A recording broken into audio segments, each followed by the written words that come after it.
Kami bersyukur hari yang ke-17 ini. Kami boleh tetap tekun setia.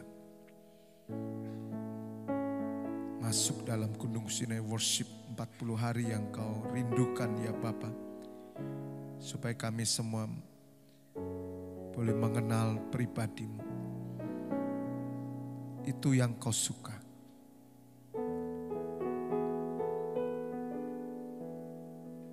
Bawa kami terus Bapa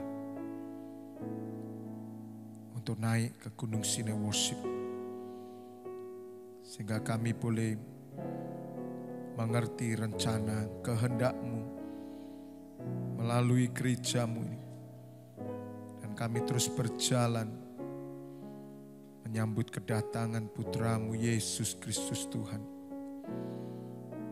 Kami senantiasa hidup dengan iman selama-lamanya. Kami tolak setiap kuasa jahat, roh jahat yang tidak mencuri mengambil firman yang akan dibagikan malam hari ini. Di dalam nama Tuhan Yesus kami bertahan kode ruangan dan pikiran hati kami. Roh Kudus urapi kami semua, urapi hamba-Mu ini. Kami sambut firman-Mu malam hari ini dalam nama Tuhan Yesus. Semua yang siap mendengar firman Tuhan bersama katakan amin. Tepuk tangan buat Tuhan Allah kita. Ya, hari ini hari yang ke-17. Bagaimana Tuhan terus membawa kita untuk kita senantiasa boleh memahami dan mengenal Tuhan. Tadi pagi saya sampaikan tentang rasa haus dan lapar, ya. Yang pertama akan menjadi yang terakhir akan menjadi pertama. Tuhan mau supaya umat Tuhan ini mengalami senantiasa haus dan lapar akan yang rohani. Karena itulah cinta mula-mula. Jangan padamkan, karena ketika seseorang mulai tidak rasa haus dan lapar, maka berarti ada something wrong di dalam rohnya, berarti sakit rohani. Sama seperti jasmani kita, ketika kita sudah tidak selera makan, tidak selera minum, lemas, maka kita akan sakit. Berarti ada apa ini? Anak kok gak suka makan, suka minum, lemes, wah ini mesti sakit. Maka selalu dokter menyarankan untuk anak ini diberi makan. Bapak Ibu Saudara, makanan itu sangat penting. Sumber kehidupan manusia itu selain makanan adalah firman Tuhan. Jadi Tuhan Yesus mengajarkan makanan itu sangat mempengaruhi. Maka itu kalau Bapak Ibu Saudara bisa memanage makanan, ya, yang penting ada makanan isinya. Karena makanan itu yang menolong kita. Kalau orang sudah tidak suka makan, ya berarti mulai dia lemah, sakit. Demikian juga secara manusia rohani. Manusia rohani juga sama Bapak Ibu Saudara. Karena kekristenan itu adalah kehidupan, dimulai dari kelahiran. Maka kalau kita lahir baru, pasti kita haus akan air susu yang murni. Tuhan mau setiap anak-anaknya tetap haus. Teguran-teguran Tuhan Yesus, teguran Allah Bapa, ya, karena kita mulai kehilangan lapar dan haus itu. Dan Tuhan ingin supaya umat Tuhan tetap lapar dan haus, karena kalau sampai saudara tidak lapar dan haus, saudara lemah, sakit, maka ini menjadi sasaran iblis. Kita akan gampang mudah diseret oleh hal-hal yang tidak berkenan. Dan juga mempengaruhi sekali bagaimana standar ukuran kelayaan kita nanti. Karena di surga memang semua orang yang percaya Tuhan Yesus akan menerima hidup kekal, tetapi tidak semua orang bisa duduk bersama Tuhan Yesus memerintah. Ada pemerintahan, ada kerajaan Kristus, ada kerajaan Allah, ada upah, ada mahkota. Dan itu keputusan kita. Nah, firman Tuhan mengajarkan kita semua. Oleh karena itu kembali Tuhan mau supaya umat Tuhan haus dan lapar. Kalau orang Kristen, kekristenan itu kehidupan, maka dia akan mengalami haus dan lapar betul-betul. Nah, kalau sampai kita ini tidak haus dan lapar, maka kita dipaksa untuk makan dan minum. Salah satu cara yaitu kerajinan, ketekunan. Ikut saja terus, nanti saudara akan muncul sendiri. Karena itu cara Tuhan. Ketika saudara mulai kehilangan rasa haus dan lapar akan Tuhan, mulai kendor, Anda menjauh, Anda semakin mati. Caranya paksa aja bayi itu makan terus. Mau enggak mau harus makan. Ya, nah ini yang Tuhan rindukan. Maka Tuhan Yesus berkata, barang siapa haus, baiklah datang kepadaku dan minum. Barang siapa yang percaya kepadaku, dari dalam hati ini akan mengalir aliran air hidup. Nah, tadi pagi saya sudah jelaskan bagaimana Tuhan rindu supaya Bapak Ibu Saudara mengalami kelaparan dan kehausan secara rohani. Dan itu nyata bahwa kita menjadi manusia baru. Ya, kalau manusia baru tidak mengerti haus dan lapar, ya, kerinduan untuk dekat Tuhan, ibadah tidak dipelihara, maka ini akan pupus, akan mati. Nah, kalau sudah mati, Bapak Ibu Saudara, itu bahaya. Yang pasti perkenanan Tuhan tidak akan dapat. Itu jelas ada di Wahyu, ya, di surat Wahyu 3 itu jelas. Barang siapa menang seperti aku menang. Jadi sama seperti Tuhan Yesus menang, maka dia akan duduk bersama aku. Berarti ada banyak loh orang Kristen gak duduk sama Tuhan Yesus. Ya, maka saya bersyukur domba-domba yang saya gembalakan, saya paksa terus, saya push terus, walaupun keputusan dia nanti, ya toh Bapak Ibu Saudara. Tapi saya berharap mereka bersama-sama paling enggak melihat gembalanya. Amin. Haleluya. Ya paling enggak akan melihat gembalanya dong. Tuhan Yesus yang nilai gembalanya, kalau gembalanya peduli terus berdiri bagi domba-domba yang digembalakan sungguh-sungguh, ya saya pasti mendapatkan nilai-nilai yang baiklah. Itulah peran gembala yang terus berdiri dia.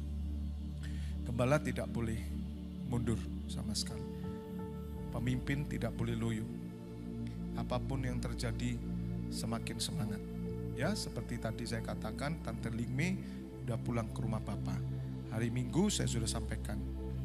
Ketika ada seorang yang meninggal, ketika seorang yang pulang ke rumah Bapa justru membangun iman kita semakin berani mati untuk Tuhan.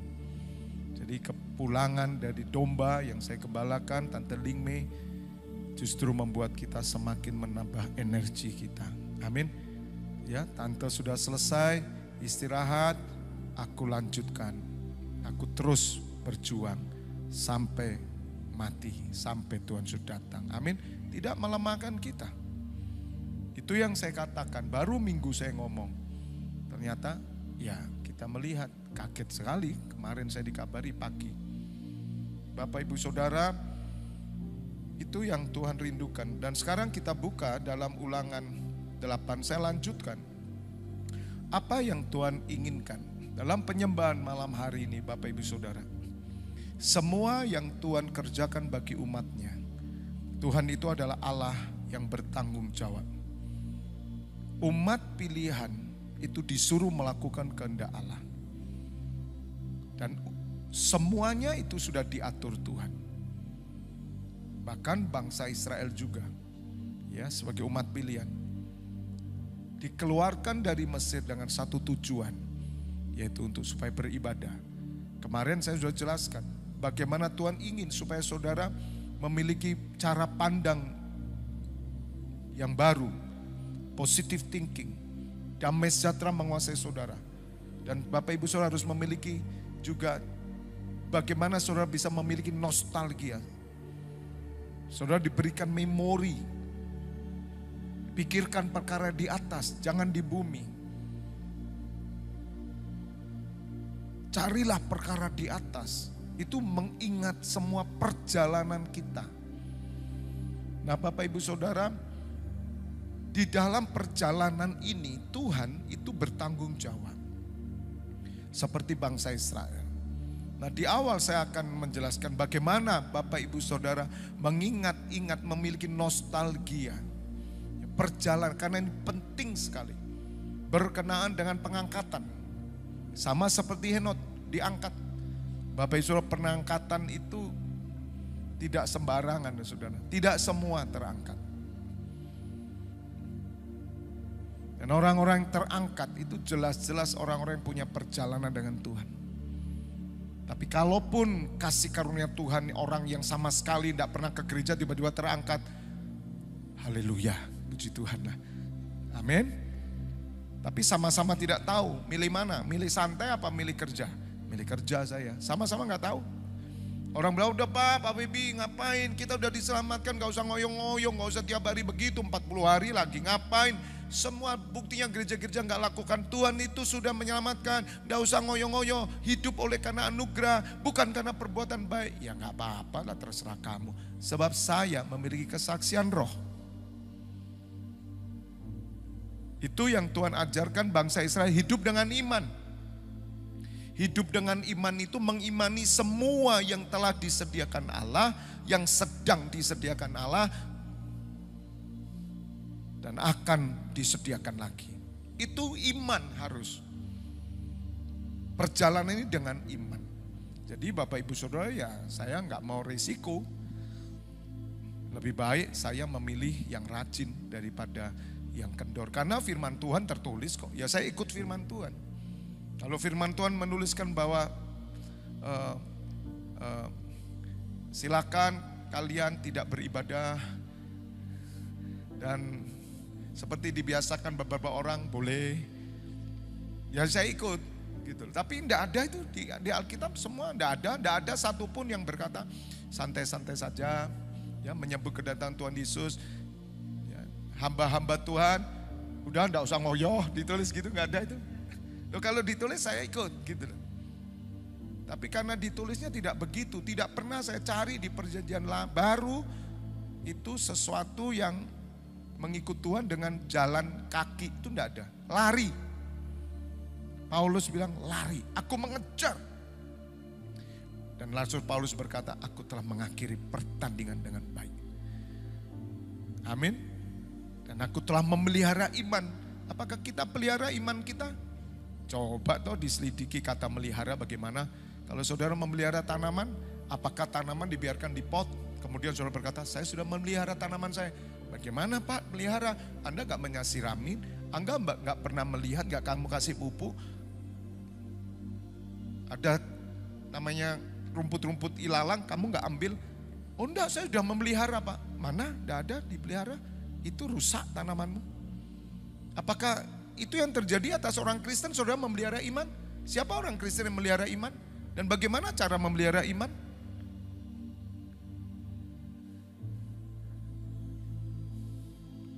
Satu Timotius 4 ayat 7 firman Tuhan. Pegang ini saudara, gak main-main. Akhiri pertandingan yang baik dan pelihara iman. Makanya bersyukur kalau saudara, 2 Timotius 4 ayat 7 berarti. Bersyukur Bapak Ibu Saudara kalau ada di dalam gereja yang memelihara iman itu loh. Bersyukur loh. Katakan amin. Diperhatikan iman saudara, diseneni, digetai, ya toh. Ngomongnya nyelekit, itu baik. Karena itu sama seperti tanaman itu, rumputnya ya, tanahnya dicongkel gini. Udah bersyukur loh saudara. Amin. Bersyukur karena Anda adalah tanaman Allah. Tanaman kebenaran, pohon tarbantin, tanaman Allah. Orang yang ditanam di bait Allah dia akan berbuah-buah di pelataran. Katakan amin. Gemuk, segar hidupnya, panjang umur, sehat selalu. Dipakai Tuhan sampai umur 125, sampai Tuhan Yesus datang. Yang percaya katakan amin. Tepuk tangan buat Tuhan Allah kita. Orang yang ditanam di bait Allah. Itu Mazmur 92, ditanam. Bersyukur loh. Lah kalau ada orang cari gereja yang tidak pernah digetai, tidak pernah tersinggung, penuh gerejanya, wah nyaman, wah hati-hati, hati-hati, gembalamu berangkat sendiri, kamu, haleluya, apa halelupa, Ya Bukus, seneng gak gereja kalau digewetai gini, seneng malahan? Loh seneng itu apa? Haleluya. Yang di Surabaya datang nangis-nangis ingin pinggir Malang kok. Haleluya. Penting loh saudara. 2 Timotius 4 ayat 7, saya lihatkan dulu bentar. Aku telah mengakhiri pertandingan yang baik. Sudah mengakhiri pertandingan enggak? Tanding apa saudara? Ini pertandingan iman. Saya sendiri ya bingung kok, Tuhan pilih kita ini kok suruh bertanding, suruh lomba. Kok malah bergerak terus, ini kan mestinya keselamatan ya sudah. Kok enggak? Bukan itu. Doktrin yang kita terima salah. Doktrin yang kita terima itu tidak melakukan apa-apa. Kita hanya menerima keselamatan titik. Kita tidak pernah diajar untuk berjuang. Karena kita sudah di kotak-kotak. Karena mereka pikir yang berjuang itu para pendeta, sekolah Alkitab, sarjana teologi, full timer gereja, pelayan-pelayan Tuhan. Jemaat tidak perlu. Itu siapa yang ngajarin? Yang suruh aktif baca Alkitab, belajar Alkitab harus pendeta. Siapa yang ngajarin? Tidak ada di Alkitab. Semua orang percaya disebut imam. Jawatannya ada, pemimpin-pemimpinnya ada, diatur ada. Tapi tidak pernah di kotak. Lah iblis masuk gereja, iblis itu nyamar. Jadi malaikat terang, dia kotak. Jemaat dikasih tahu, kamu bisnismen. Beda, kalau kamu sekolah Alkitab full timer, ya kamu kayak Pak Feby begitu. Tiap hari berdoa, syafaat. Kamu enggak usah. Kamu itu orang awam. Ya betul juga ya. Makanya kemakanlah pengajaran ini dan disebarkan sampai berabad-abad. Sampai hari ini. Yang khotbah harus pendeta. Selain pendeta tidak boleh khotbah. Itu dibikin memang. Iblis tepuk tangan. Good. Bisnismen ngapain? Urusin duit aja. Gak usah ngurusi kamu mau puasa, mau doa, mau syafaat. Apalagi kayak gereja yang dijanti, gereja miring itu. Itu setan yang ngomong gitu toh. Jangan ikut itu gereja sesat. Itu setan yang ngomong. Setan loh saya bilang, setan yang ngomong. Pasti setan gak suka. Ya toh? Sampai ada orang yang tanya iblis. Nah, iblis. Sampai ada orang tanya, loh jemaatnya di sana itu Bu Marlina ditanya sama dosennya. Itu di jemaatnya di sana di Malang apa itu? Pendoa semua. Yang bener lah, mana ada pendoa semua. Loh iya. Loh terus jemaatnya gimana? Loh jemaat diajar berdoa semua jadi pendoa siapa? Oh gitu. Jadi tidak ada jemaat, tidak ada di Janti itu pendoa semua. Bingung gak gereja? Lihat, bisa ngerti? Sesuatu yang salah yang sedang bertumbuh subur di semua gereja hari ini. Dan ini berhasil sehingga jemaat pertandingan apa? Gak ada pertandingan jemaat. Yang bertanding itu yang full timer, para pendeta, gembala. Oh bertanding, oh saya beda. Saya pengusaha. Lain kalau Bapak. Oh memang Bapak dipanggil jadi pendeta sih. Rusak enggak? Rusak semua. Di Alkitab tidak ada pendeta. Di Alkitab ditulis semua orang yang ditebus oleh darah Tuhan Yesus dia adalah hamba Allah. Dia adalah imam Tuhan. Jadi saudara harus berkata, saya hamba Tuhan. Amin. Oh hamba Tuhan itu ya pendeta. Oh tidak. Saya pendeta, pengusaha dalam Tuhan. Saudara, itu yang mesti dimunculkan. Jadi pertandingan baik, aku telah mencapai garis akhir dan aku telah memelihara iman. Memelihara iman. Boro-boro melihara iman. Bisnismen bagaimana memelihara iman?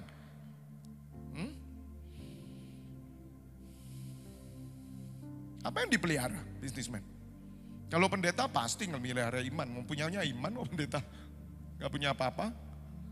Pendoa memelihara apa? Iman. Bisnismen memelihara apa? Karyawan memelihara apa?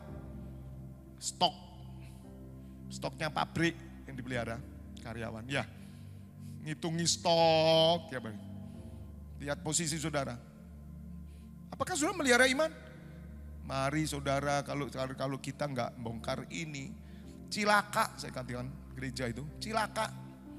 Makanya gembala-gembala harus bertanggung jawab luar biasa. Cari gereja yang benar-benar benar gembalanya. Dan gembala harus in charge saya katakan. Ada di tengah-tengah jemaat.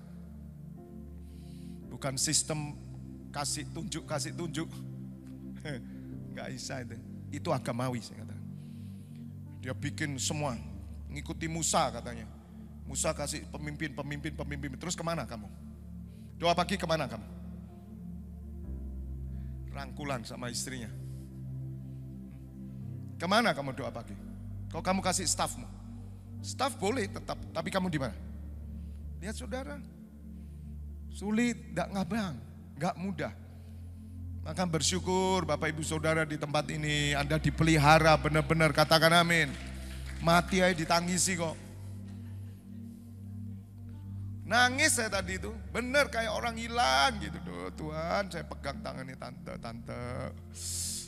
Biasanya saya pegang gini. Saya ingat saudara, datang Pak Febi, nah ini mau lahir bayi rohani loh saya pegang. Saya yang lahirkan procol kok. Gimana tuh saudara? Terus saya hahaha meninggal. Ya secara roh saya suka cita. Tapi secara jasmani, aduh.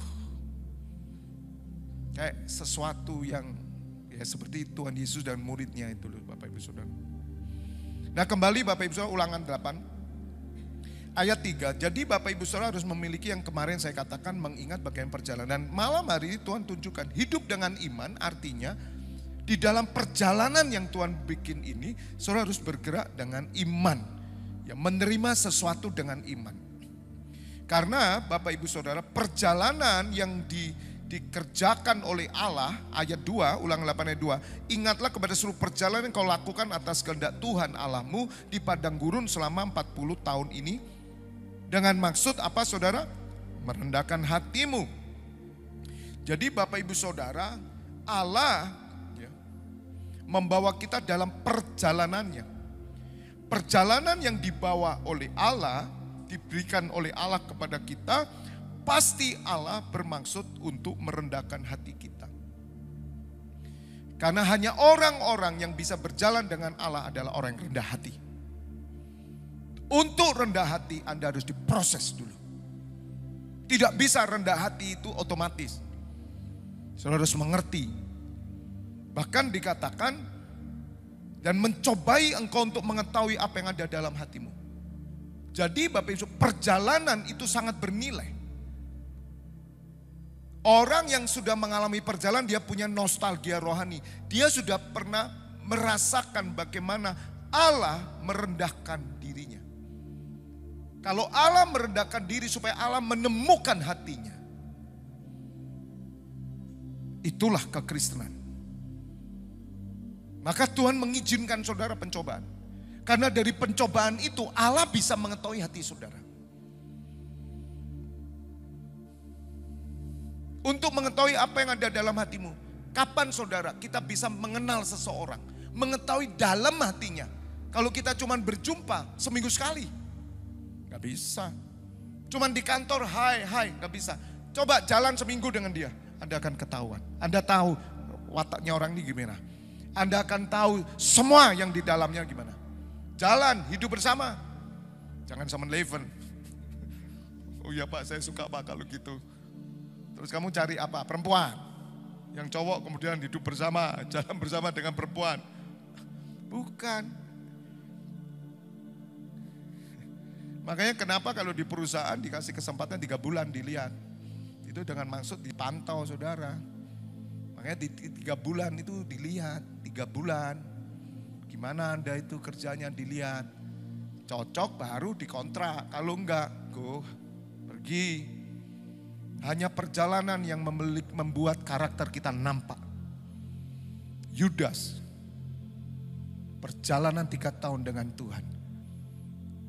Nampak tuh, harusnya dia bertobat. Lihat Yudas, semakin jahat. Jalan sama Tuhan Yesus, semakin jahat. Kok bisa? Hati-hati saudara. Saudara bilang, Pak, selama saya jalan dengan Tuhan, saya akan semakin baik. Belum tentu, saya bilang. Ada 2, semakin baik atau semakin jahat. Kalau saudara tidak rendah hati, kamu semakin jahat. Loh iya loh saudara. Di dalam dunia roh itu hanya 2, baik dan jahat. Tidak ada di tengah. No. Anda baik-baik, jahat-jahat, sudah titik. Itu roh. Itu yang Tuhan ajarkan ke saya. Karena dunia roh itu tidak bisa abu-abu. Tidak ada. Nah terbukti 11 rasulnya baik, teramat baik, tapi yang satu, perjamuan kudus, langsung kesetanan, kerasukan setan ditulis. Terima perjamuan kudus, kerasukan setan. Kenapa?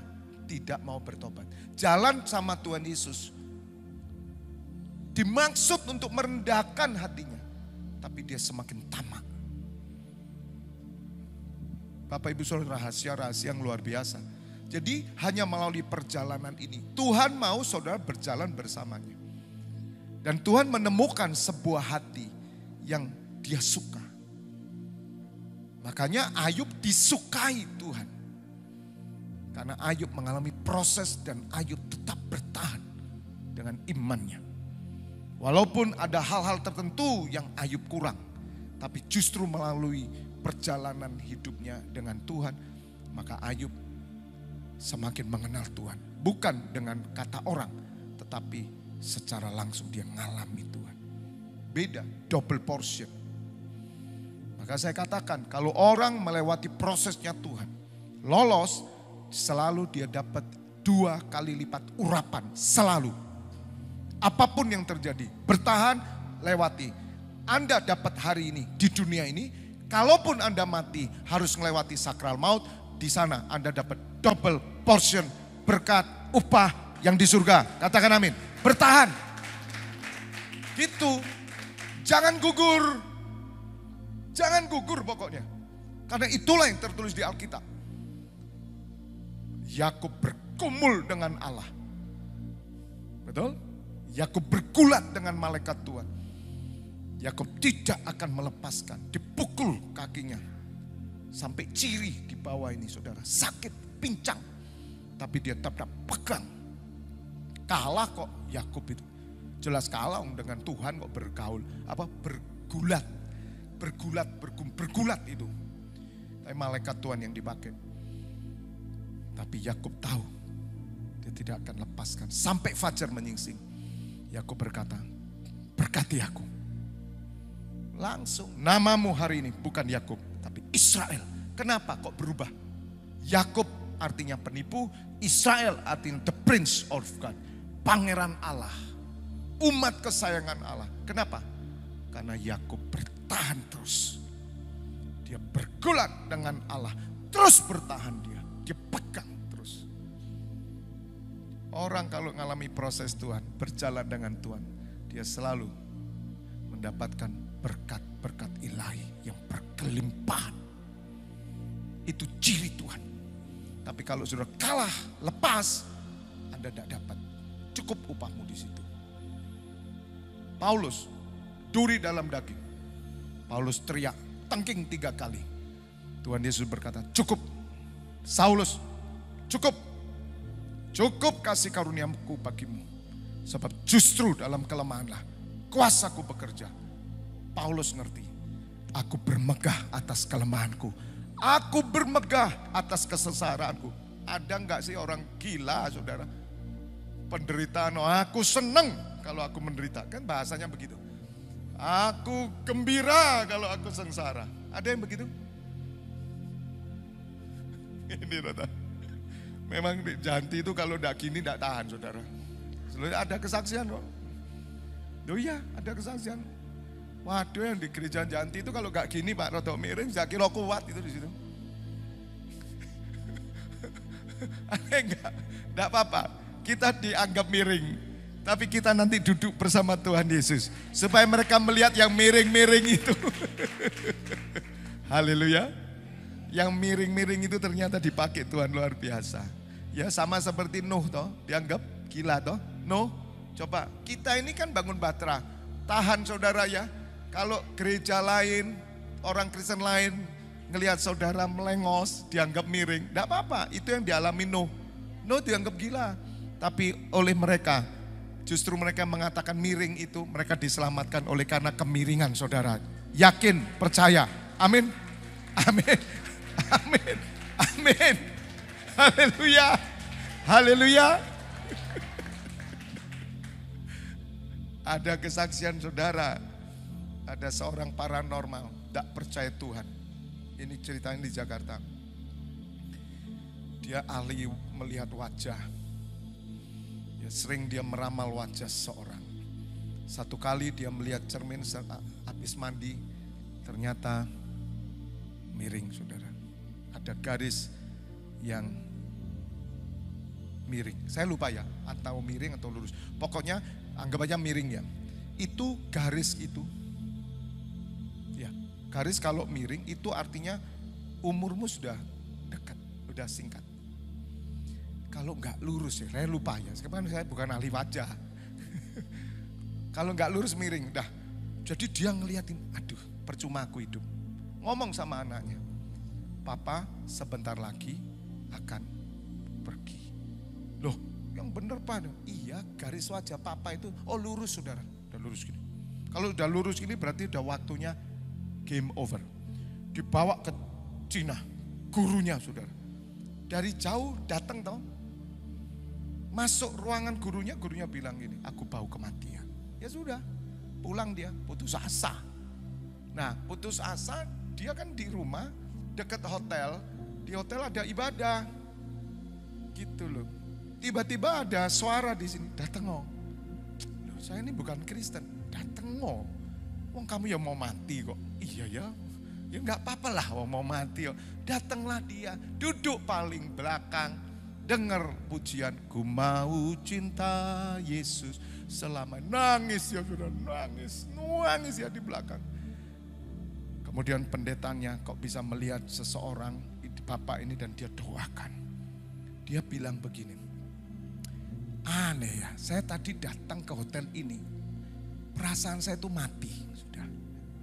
Jadi ada roh kematian menguasai diri saya. Tapi waktu saya mendengar pujian, dengar khotbah, kok saya gak rasa mati lagi ya rasanya gitu. Wah dia sukacita saudara, pulang, lihat cermin, garisnya masih lurus. Aneh gak? Lurus. Dia bilang, bodoh amat dah, yang penting hatiku sukacita. Dan akhirnya dia buka hati saudara, dia mau terima Tuhan Yesus. Luar biasa, besok pagi dia bangun dengan hati sukacita. Dia habis mandi, dia lihat wajahnya. Saudara, garis yang lurus jadi miring. Nah, haleluya. Dia bilang, yes, aku hidup. Dan dipakai jadi hamba Tuhan loh, saudara. Amin. Haleluya, itu kesaksian betul loh. Saya dengar di satu cerita full gospel businessman rasanya waktu itu. Tepuk tangan buat Tuhan Allah kita. Jadi Bapak Ibu Saudara, izinkan perjalanan. Jangan pernah saudara ikut gereja gitu. Bukan ikut gereja, saudara ikut Tuhan. Bukan ikut gereja, ikut Tuhan. Bagaimana Tuhan bisa melihat hati saudara? Ayat 3, jadi ia merendahkan hatimu, membiarkan engkau lapar. Membiarkan. Kok Tuhan biarkan aku ya? Selalu kan gitu. Ketemu nih. Kok dibiarkan ya? Jahat Tuhan gitu. Padahal membiarkan kau lapar, memberi engkau makan mana yang tidak kau kenal dan yang juga tidak dikenal oleh nenek moyangmu untuk membuat engkau mengerti. Jadi perjalanan itu merendahkan hati saudara, dan perjalanan itu Tuhan menemukan hati yang murni, dan perjalanan itu membuat saudara mengerti. Katakan mengerti. Maka orang kalau hidup dalam perjalanan, dia ditambahkan hikmat, pengertian dari surga. Walaupun dia bukan sekolah Alkitab, sarjana teologi, tapi dia mengerti apa yang tertulis di Alkitab karena dia mengalami Tuhan. Tepuk tangan. Tuhan memberkati Bapak Ibu Saudara. Besok lanjut. Kami bersyukur ya Bapak, malam hari ini Engkau membawa kami terus supaya kami menjadi umat yang disukai Tuhan, menyukakan hati Tuhan. Karena kami bukan mengikut gereja, mengikut agama, tapi kami mengikut Tuhan Yesus. Kami berjalan bersama-sama dengan Bapa, dengan Tuhan Yesus, dengan Roh Kudus yang bekerja terus dalam hidup kami. Sebentar kami tinggalkan tempat ini, kami pulang membawa sukacitamu ya Bapa. Besok hari ke-18 kami semangat, terus semangat. Bapak berdoa untuk keluarga Tante Lingmei, hambamu, imammu sudah pulang ke rumahmu Bapak. keluarga mereka dalam kedukaan.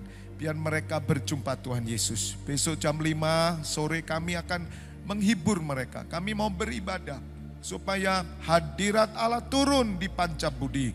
Ada banyak orang mendengar suara Tuhan Yesus. Terima kasih Bapak, kami pulang saat ini membawa berkat-Mu di dalam nama Bapa, Putra, dan Roh Kudus. Bapak Ibu Saudara yang sudah menerima berkat Tuhan bersama, katakan amin. God bless you all. Sampai berjumpa besok pagi. Semangat.